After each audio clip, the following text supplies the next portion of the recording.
We established that God says no. That was last week's message, and it's pointing often to something better, though you may not know it at the time, but it is very, very important in the journey of no to appreciate the journey, okay? And I never ever, based on last week's content, I never want to give the impression that Nachamu Ami or the lessons learned there were bad. They were in the moment, actually, as many of the no's in life are, but they taught us so many things. But, you know, there are many, many, many, many no's that you'll hear in life. Some of you have heard a lot of no's about even being a part of this, messianic Judaism. Some of you have heard that they're a different kind of no than the ones God gives you. These are the no's that your friends, your family, your co-workers, people that, you know, they have your best interest at heart because they know what's good for you, and so they tell you, no, don't do that. And the frustrating thing is a lot of times when you get those no's, it's to things that down deep inside you know are yeses. People are telling you no, but sometimes down deep, you know, God is saying yes. And, you know, those are difficult, but I want to be very, very clear. Human beings do a lot of very stupid things against the counsel of wise, smart, well-intentioned, well-meaning people who, if we listened to them when they gave us that counsel, we would avoid a lot of pain or mistake. I don't ever want to give the impression that you don't listen to people. The Bible tells us there's wisdom in counsel. The Bible says that, stand in the presence of the gray-headed, it says in Deuteronomy. I'm starting to appreciate that more and more. But it's not just because they're old, it's because they have great wisdom and you can learn from them. So you show deference and you show respect. So don't think for a second I'm discouraging listening even when people are telling you things that you don't want to hear. But I want to tell you a few no stories today, culminating in a very big, happy, gushing yes. And there are so many of these stories that I had to pick a couple. So if you're not one of these stories, it's okay. I still love you. I just didn't get around to telling yours. But I met this guy, Dave Hazen, and his wife 13 years ago. And they were churchgoers. Was that a Baptist church? Yes. Okay. So, but Melanie, they had both, but certainly it's always the woman. Melanie observed that something was missing, and she was working in the same place with Kelly and having some conversations about some messianic Jewish things. And, you know, Dave was probably being Dave, getting along with everybody at the church and sort of still knowing, something's just not right. And so they were kind of open to looking. But Melanie got interested in this messianic thing and talked to Kelly about it. Well, Dave knew some friends who went to the other Messianic synagogue in town, and they had gotten really weird, he said, and he didn't want anything to do with that. But Melanie said, hey, let's go to a Shabbat dinner that they're having at this Messianic synagogue, and Dave was like, okay. So Dave came to the Shabbat dinner, and he was Dave, but not really Dave. He was relatively quiet, if I recall, that he had a lot of questions, but I just talked to him this morning and he said, man, when I walked in, we had been looking for a place. When I walked in, I just felt it. And God said yes. Something Melanie, of course, already knew, but you know, that's the way that works. But Dave's feeling, maybe we found this in this crazy Messianic Jewish space. He didn't expect it. And I can tell you a number of other people didn't expect it. His friends, actually, who told him, Dave, you're crazy. Still to this day, he has good friends who tell him, a friend at least that I know of, who chides him for not eating pork and says he's crazy. And he is crazy. Dave is crazy as a loon, and he doesn't speak English very well. But, you know, what are you doing, man? You're not Jewish, putting yourself under the law? What's the matter? No, Dave. Well, that was a long time ago. And I know he heard that counsel, but he and Melanie came alongside this community, the leadership. They became leadership. They've made this place special. Recently, Dave told me, man, I'm so glad I listened because even today I love this place more than I did 13 years ago because I learn. I learn, and I love God. And it's a good thing they didn't listen to the no's, because we all benefit from that. So thank you, guys. It's also a good thing he listens to his wife. Men, take heed. In 2015, I wanted to do a weekly program for Shabbat services. Because certainly, if like everyone's not engaged, the solution is a printed weekly bulletin. That will fix everything, right? Let them know what's going on. But it had to be perfect, so I wanted this perfect image on it, and I found it online. Beautiful Shabbat candles, cursive Shabbat Shalom. It was so nice. And I said, we're going to put that on the front of this bulletin. But for some crazy reason, I felt like we should talk to the artist and ask permission. Who does that? How many presentations or things have you got online, found an image, put it in there, and like, look at this beautiful image. Whoever thinks about asking correct permission for it? But for some reason, I did. No, this time I need to ask. Sure enough, the designer responded. Probably in shock because someone had asked if they could use the image. But he was a nice guy, and he said, sure, you can use it. And hey, by the way, tell me a little bit about your place. And so we talked and we connected a little bit. And he said, man, that's interesting. I've got a website. It's called Diggin' with Darren. It's about messianic Judaism. And he was a messianic Gentile from Conway, Arkansas. I grew up in Little Rock, Arkansas, not very far from Conway. And it was like, man, this guy really knows his stuff, and he's halfway normal. And we became friends. But long story short, I never expected what developed. Later, Darren and Joe Good and their family came down and did a prayer seminar and called, and this is all blurry now to me, but I'm pretty sure I got most of the details right. They called and said, hey, we want to come down and visit again. I said, okay, great, and talk about moving there with our family. Huh? I was like Forrest Gump. Huh? They want to go to school with us? Huh? Here? Macon, Georgia? You want to come to Macon, Georgia? You want to uproot the family that was born in Arkansas? You've lived there your entire life. You want to leave the generations of people before you who grew up in Arkansas? You want to leave your friends, your deep roots, your livelihood? You want to move here? And ultimately, the answer to that was yes. And the rest, they say, is history, as Darren and Sabrina and Caleb and Boaz and Kai and Anya and Miriam all left everything behind in Arkansas and came down here. Why, though? Why? They were messianic Gentiles. They had relationships, good friends, like Eric and Tara Lemon in Conway, Arkansas, who are probably streaming with us now. Hi, Eric and Tara, and many other friends, and they had been influential. But why did they come here? Well, I think for them, and they would probably support this answer, something was missing. A community, a synagogue community, but here's the point. They said yes, but I can guarantee you, and they didn't complain about it because they're not complainers, but I can guarantee you, somewhere along the line, someone said, I don't know. No, don't do that. Don't leave everything. Everything you have is here. Don't leave. No. Seems crazy. I call the Huckies our Lech Lecha family. You know the Torah portion where Abraham is told, get up, get out, take your stuff, go to the land I'll show you. They did it, and they inspired others. Lance and Emery Slater moved from Arkansas. Same deal, family. Been there a long time. Emery had at least. Don't leave, don't leave. I'm happy to say that when those families, Emery's family and Lance's family, and that when they come to Shalom Macon, but that's a hard thing to leave everybody. And people tell you, no, don't do that.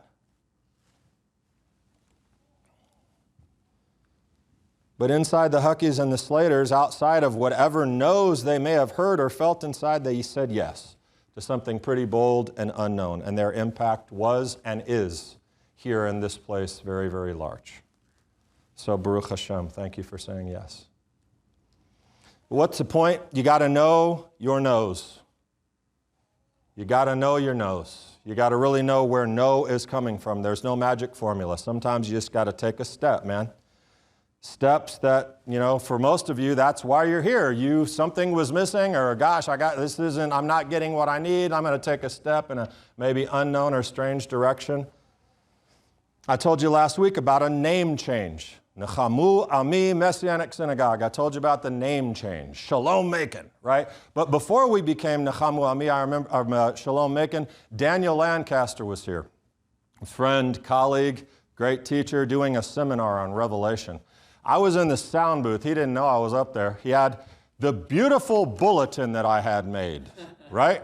He was looking at it with his daughter, and he's walking out there, and I'm right up there, so I hear him say it. Wow, this is a really nice logo. Too bad no one can understand what any of that means. And I said, I got it. I get it. So, we talked about a name change. But what does a name change really do? Absolutely nothing in the big scheme of things.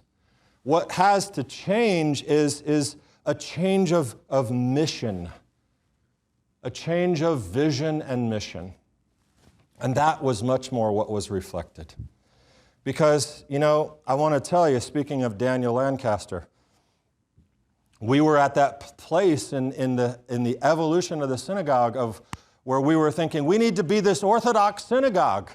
We've got to be the Orthodox synagogue in Macon, but we're going to put Jesus in it. It's going to be great, and everybody's going to come. And we're going to be Beth Emanuel too. Beth Emanuel is up in Hudson, Wisconsin.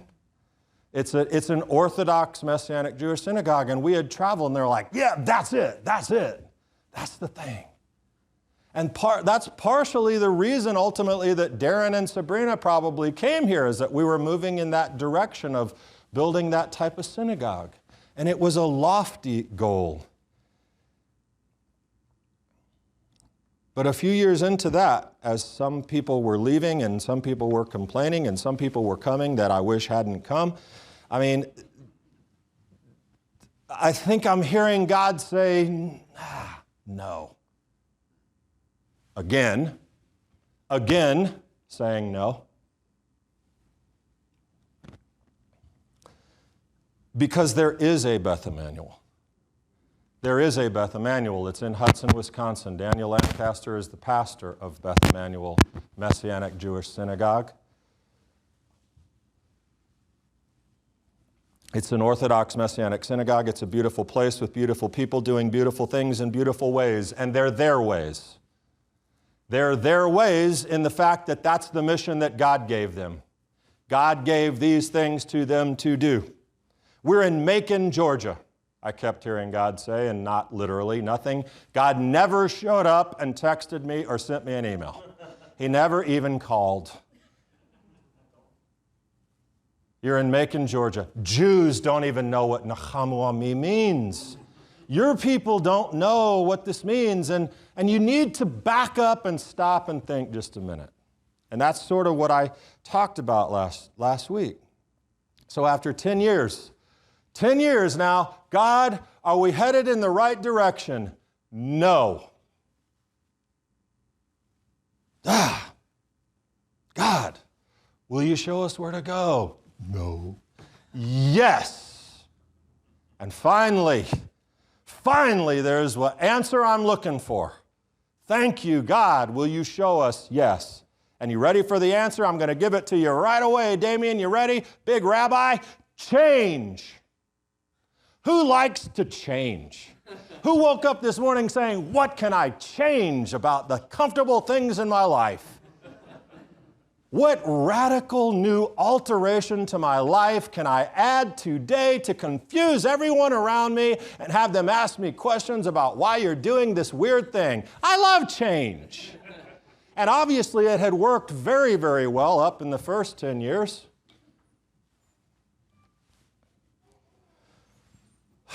But again, God spoke through, not emails or texts, but through people. And I think that is God's very still, small voice. A friend named Jesse Hutcher, Boaz Michael, Matt Goddard, a lot of people I could add to that list, people I could trust, a diverse group of people who had led, who understood yeses and nos. Change. So we said, okay, And for those of you who don't know the vision of Shalom Macon, it's very, very simple. Very simple. Love God, love people. That's lame. That didn't take any time to think up. You're right. I didn't have to think about it. You know why? Because Hashem says it, our Messiah Yeshua says it, Micah says it, a whole lot of very, very religious dudes in this book, we believe, say it. Love God, love people. It's a great, great vision. But the mission of the community changed with a name change and a thing. Share Yeshua with the Jewish world? Of course, always. Always. But listen, in Macon, Georgia, many of those Jewish people, and you've heard me say this before, but I'm recapping it for those who don't really know Shalom Macon and the vision. A lot of those Jewish people are sitting in church pews on a Sunday at a Baptist church because they walked away from Judaism about 20 years ago and don't have any use for it. That, to me, is still a mission of helping Jews connect, and that might and probably is a more appropriate mission for us. Jews living once again as Jews and sharing their experience and the joy that they found in the Jewish Messiah. And of course, we're always ready to share Yeshua with a traditional Jewish person. But a big part of what we could do is to equip people to do that in the proper way. That is with an understanding of Judaism, of Jewish eschatology, of the kingdom, of the Jewish Jesus, of the Torah, of what the gospel actually is. Things that a lot of people are confused about, though they don't know it.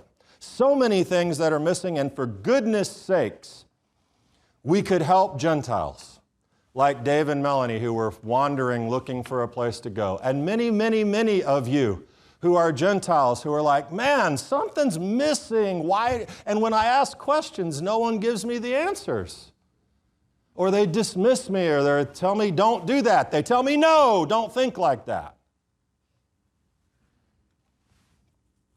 And to do that in a place where Gentiles could come comfortably with everything that you've learned up to this point, knowing something's missing, feel okay about struggling through a new way of understanding faith and salvation and future so that they find this thing that's missing and they're not getting all of their information from the infamous Rabbi Google and all of his seminary teachers who have every answer, right? Not. That was sarcasm. Not. And in our process, listen, in our process, in that vision, they too become equipped for the first and important part of our vision. Help Jews understand who Yeshua really is. And then listen to me, in many, many ways, Gentiles are much more successful in this. Much better positioned, much more equipped if you have that knowledge of talking to Jewish people, because you're an enigma to Jewish people. What? Irvin, you're from Nicaragua, you follow the Torah and don't eat pork? What's the matter with you? I love the Jewish Messiah. I understand the Torah. What? You have a power to have these conversations with people. So a big part of our mission is to equip that. And that became obvious in this process. And so unapologetically, Shalom Macon became something different, and I want to just pause right here because I know, I'll use Darren and Sabrina again as an example, that was a major detour from what we were on. And I appreciate Darren and Sabrina and everyone else in leadership and all those who are still here who said, all right, we'll go with you. We'll go with you again for another change. Our focus expanded to absolutely embrace our brothers and sisters in the church, the nations, and I'm all good with that. You know what? I think Paul would be pretty good with that. He was good at that. That was his thing, you know? I'm not saying we're Paul. I'm not saying I'm Paul. We're not saying anything like that. It's just that Ephesians 2 says, hey, Gentiles, a bunch of you were really far off. Come over here now in Jesus and learn. Acts 15 says, hey, what should I do? Gentiles are asking, what should I do? And it says, hey, I'll tell you what, start with these 4 things and go to the synagogue and learn the rest. That became for us a very, very clear mission to do under the heading Shalom Macon because people can pronounce it.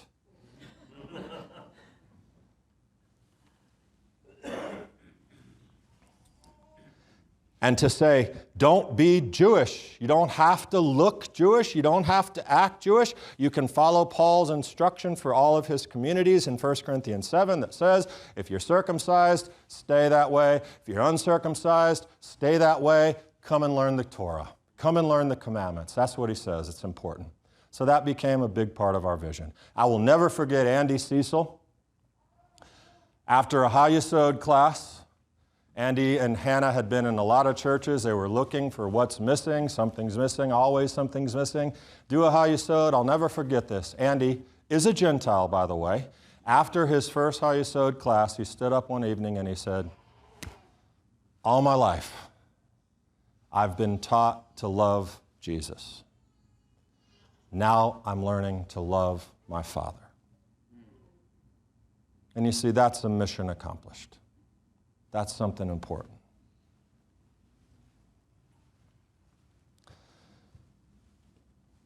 But when we made the change, some no's began to pop up.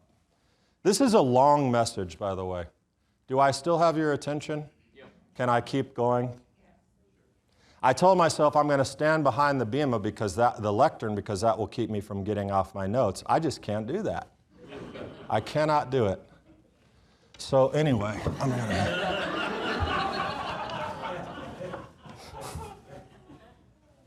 Some of the no's began to pop up, some from inside the community, some from outside the community.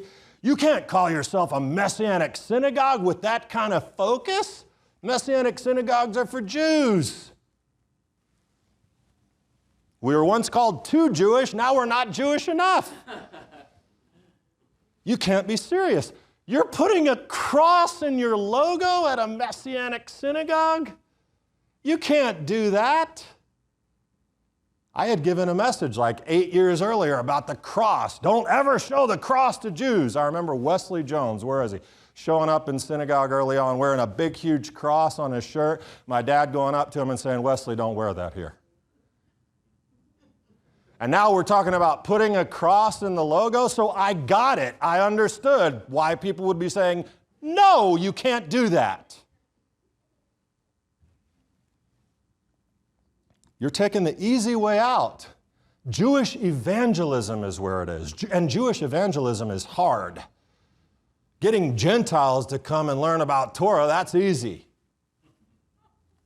Well, several years had told me that was not the case, but Shalom Macon?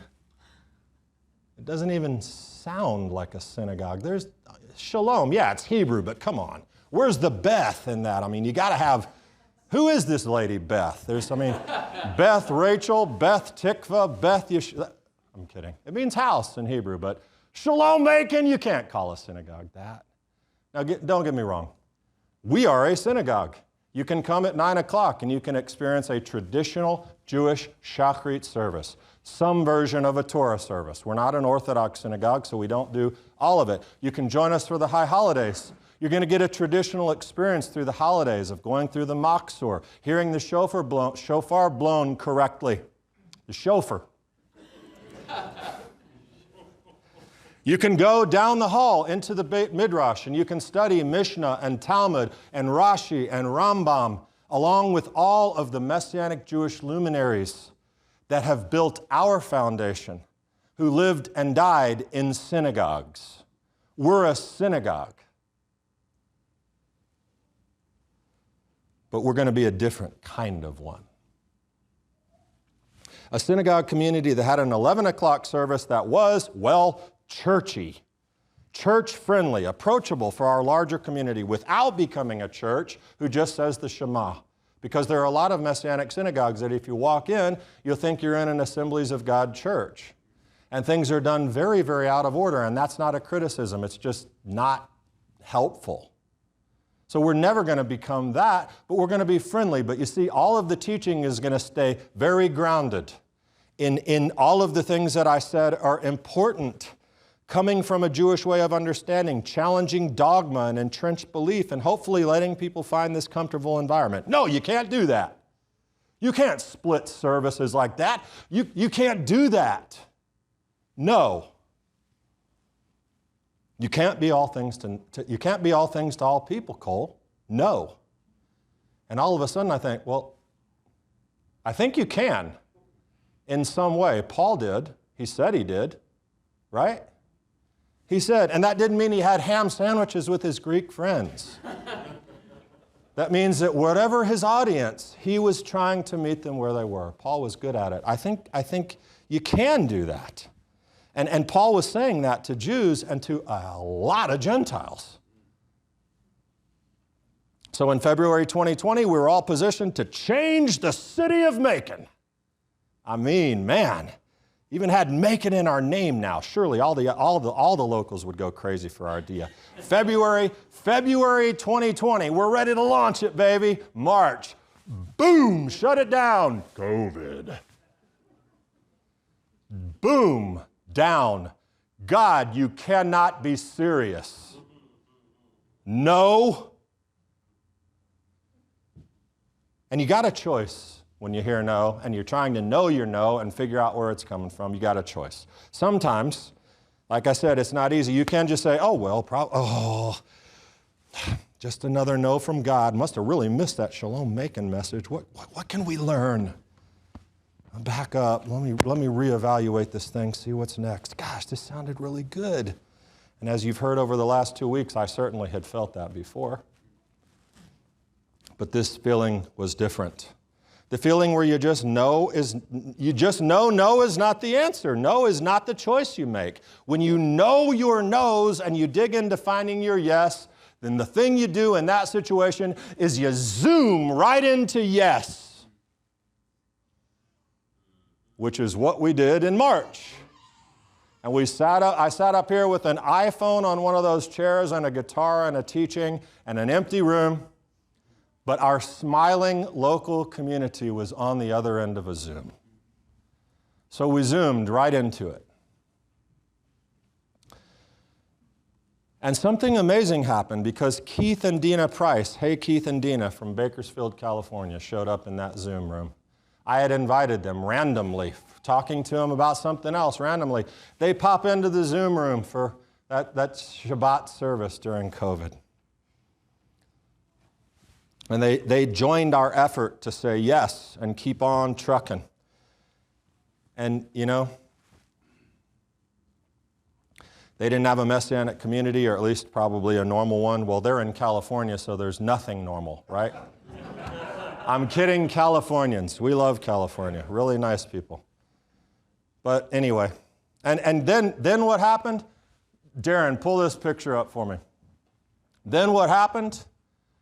Another couple joined into the Zoom. I had a conversation with Therese via email many, many months before. And she and her husband, Henning, who was not, he was with her, but he needed some prodding. Right, Henning? No, just kidding. We had a Zoom call, but Therese had written this email. We're confused. We know there's something missing, and we're getting some of that from the teachings we're hearing here, but gosh, what do we do?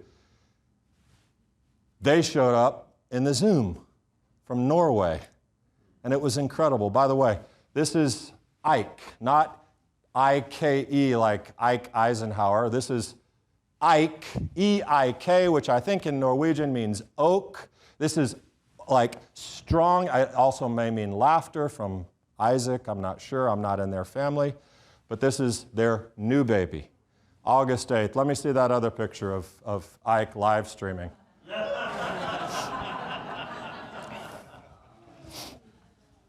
So listen, we're pumping babies out in this place like nobody's business. Even in Norway, the Shalom Macon baby machine is happening, buddy.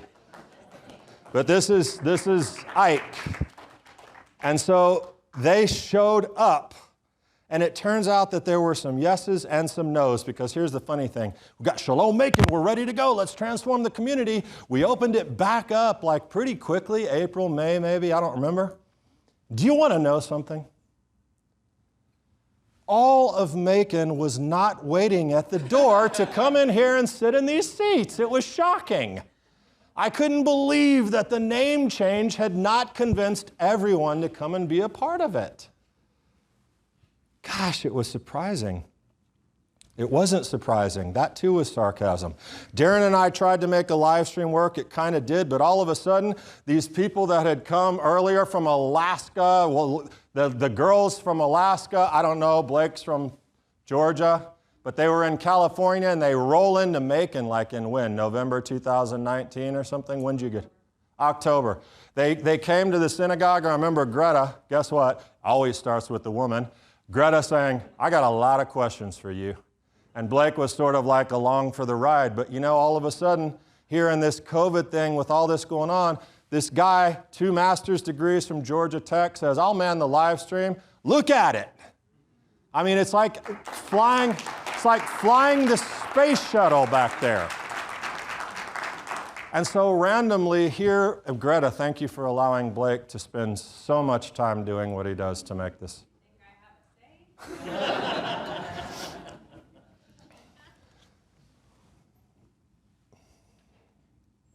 We were connecting with people now everywhere but Macon. Shalom Macon, Norway. We still had our small little, it was a pretty small little local community. But other stuff was happening. And man, it was exciting. And all of a sudden, Macon had expanded out pretty far. We had spent all this time thinking through this name, and the vision became clear.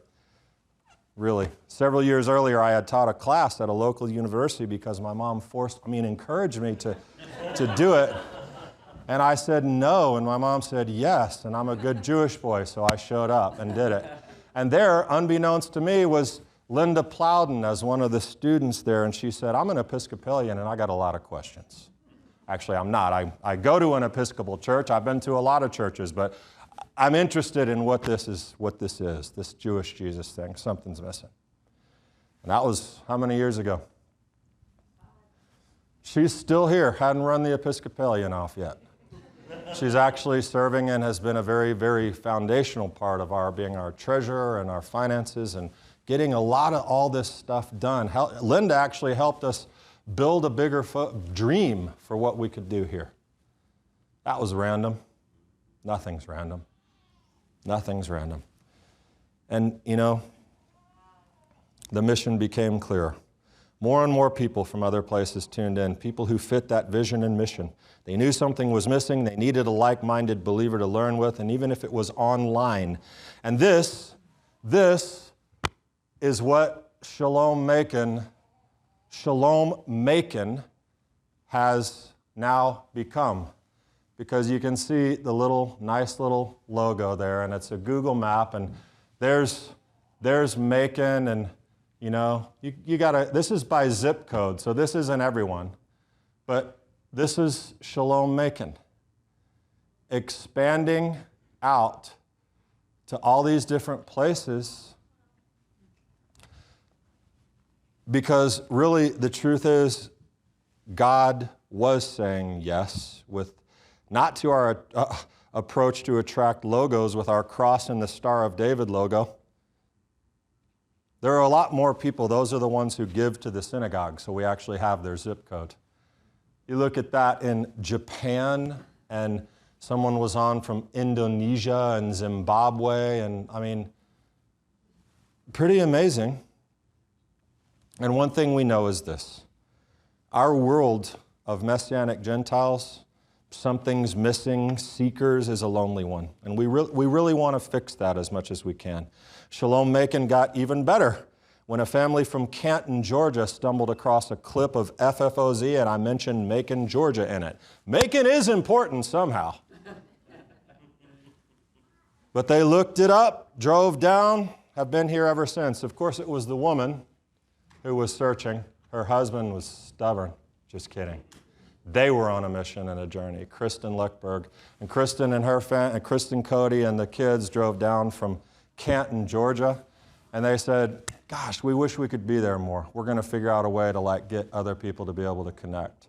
And so Kristen found, researched, developed Shalom at Home for everyone to be able to participate no matter where you are.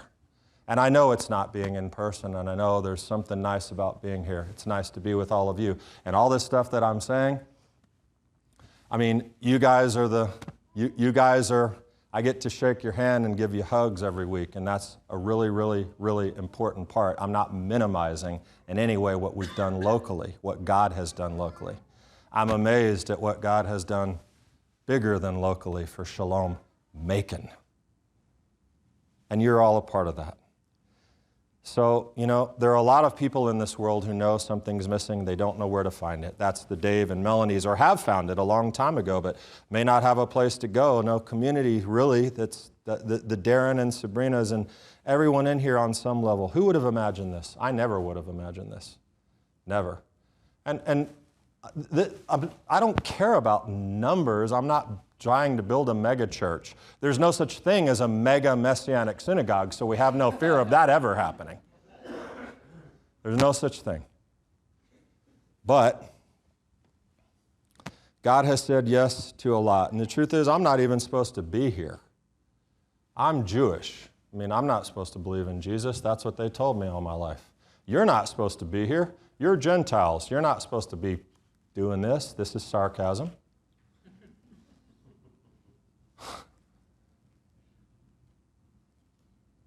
These online people, you're not supposed to be here. You're supposed to be sitting in the pew or doing something. I mean, online? And unbelievably, here we all are. And in the midst is God with us, doing something great. And that's cool, really cool, right? I'm going to wrap it up. Thank you for your patience. The mission. I told you what Andy said about learning to love the Father. That was a real confirmation. I got a beautiful message from Dee Dee, who is my FFOZ friend, my Shalom Macon friend, a Jewish lady, grew up in church, now tunes in online, said she's learning so much. Guess what? That's part of the mission too, you see. Like I told you, those Jewish people who walked away from their Judaism and are coming back and saying, oh my gosh, I love this, I'm learning. Dee Dee. That's a mission accomplished. But she said something funny in that. She said, and now you'll understand why I keep saying this. She said, sometimes I'm confused by Damien's sarcasm. Like when he said, Jesus came to start a new religion, and I'm like, he did. And then he says, no, he didn't come to start a new So I'm kind of confused by that. But I get it. She said, but I do know people who won't listen to him because of it. And I appreciated that, and the truth is, anytime you hear things like that, it stings a little bit. But guess what? I'm not for everyone. My wife doesn't like me sometimes, okay? Anyone who really grew up and knows me could tell you, I love him, but don't always like him. So first of all, I want to say thank you for giving me the honor to speak into your lives. It is truly an honor. Shalom Macon, though, is not for everyone, but it is for you. Darren, show that map one more time. Not the video, but just that picture. I mean, man, it's not for everyone, but it's for anyone who needs a family of learning, a community to support you. And yes, it would be great if everyone had an amazing community in your city, but until Messianic Jewish synagogues full of Jews and Gentiles are the norm in every city in the world, we're going to keep doing it. And we're going to keep being what we'll be here, God willing, and you can be here whenever you want, whether you're coming in from Macon or Canton or Zimbabwe or Norway, wherever you want, these doors are open. This is your synagogue. And I will never forget when we set up those RV hookups. Retired military Air Force guy called Don and Penny Miller from Medina, New York. Way up there, Medina, New York City. This is Macon. I said, we're driving down. I can't really imitate Don's New York accent very well. He said, we're coming down, man. We want to come down, and they were the first people who drove down from Medina, New York, and hooked up to that RV, the first of many people that have done it since then. Mind-blowing. Shavuot, this This year was about, 180 people. But they were from all those places. They converged upon Macon, Georgia. And it was amazing. It was life-changing. It was the biggest yes I have heard God give in my ministry career.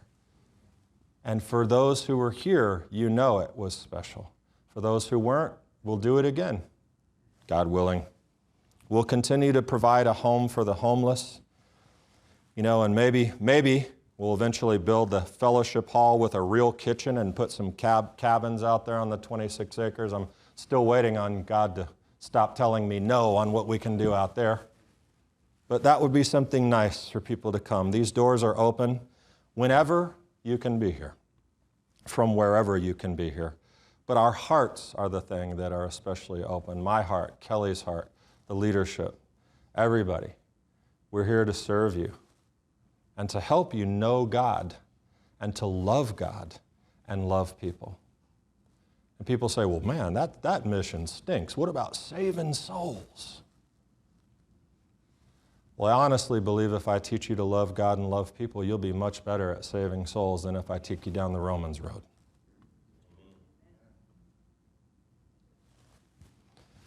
So we're making disciples. And in the third year of Shalom Macon, or 13 years of Nachamu Ami, of this place's existence, we're going to love God, love people with God's help. We're going to teach others to do the same thing. That's our task. That's our commission. And it's a great one. You get it? So happy birthday to Shalom Macon. And I want to thank each and every single one of you. Every one of you, wherever you are, who make this place what it miraculously is and will be. Shabbat Shalom.